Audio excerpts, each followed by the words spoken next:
Magandang buhay mga kakusina! Alamin natin ang sekreto ng creamy at masarap na ginatang langka. Isa po tayo ng sibuyas, bawang, luya, at tinagay ko po ang langka. Ayan po ay pinakulaan ko na sa gata din po mismo. At nilagay ko po ang kakang gata.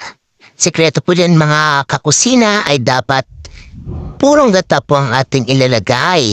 Dahil po ng dilis, yan po ay prinito ko na. Siling haba, asin, pampalasa, at yan, mikus-mikus na patatin mga kapusina.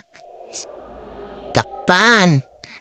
Ang sekreto po dyan mga kakusina ay walang tigil na paghalo para po hindi humiwala yung gata sa tubig. Kung napapansin nyo po, mas masarap ang langka pag walang sabaw. Tingnan nyo, napaka-creamy at talagang masarap.